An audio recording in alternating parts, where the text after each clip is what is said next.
Mu busobanuro bwatanzwe kuri kino kibazo na bano bantu bari bari muri buno bushakashatsi, bamwe mu bitabiriye ubwo bushakashatsi bagaragaje ko imikoreshereze y'amafaranga n'imitungo atari yo yabaye impamvu nyamukuru, ariko byibuze iyi mpamvu iri mu byongeraga imihangayiko y'umubano wabo.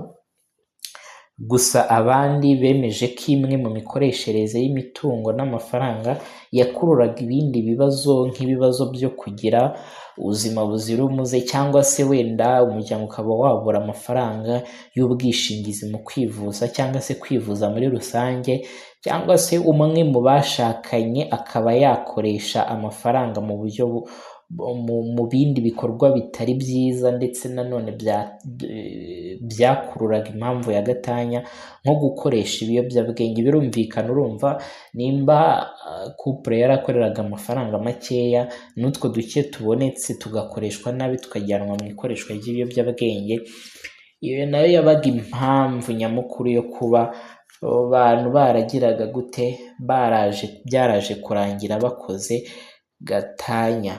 Urugero rw'umwe mu bari bari muri ubwo bushakashatsi yaragize ati, nagize ikibazo cy'uburwayi bukomeye mu gihe kingana n'umwaka, kandi ni njye njyenyine winjizaga amafaranga.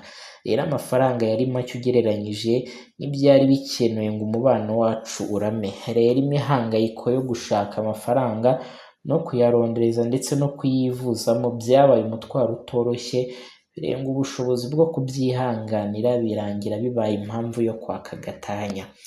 Rero ubwo ni bwo buryo imikoreshereze mibi y'imitungo cyangwa se n'amafaranga biba impamvu, cyangwa se buno bushakashatsi bwagaragaje ko byabaye impamvu yo kuba bano bantu baratse gatanya.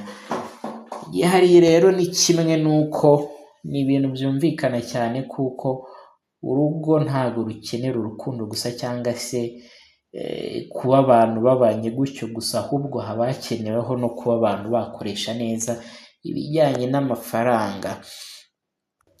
Rero ni gute bino bintu nk'ibisanzwe hano muri Easy Life Talk tubihuza n'ubuzima umuntu aba ashobora kuba yaraciyemo? Ese ubuzima umuntu yaciyemo n'imikoreshereze y'amafaranga yarabaye mukuru bigenda bite, bihurira hehe? Ikindi twabamenyesha ni uko ubuvuzi bwitwa occupational therapy nk'uburi mu buryo tugenda twifashisha cyane muri bino biganiro bya hano kuri Easy Life Talk, dufite n'uburyo bufasha abantu mu kuba bakoresha amafaranga yabo neza, binyuze mu bujyanama bwo kumenya ngo hinjizwa angahe, hakenewe gukoreshwa angahe mu gihe cy'ukwezi cyangwa se mu gihe runaka, kugira ngo bifashe ba bandi babana mu buryo bwo kujera cyangwa se kugenzura ayo mafaranga.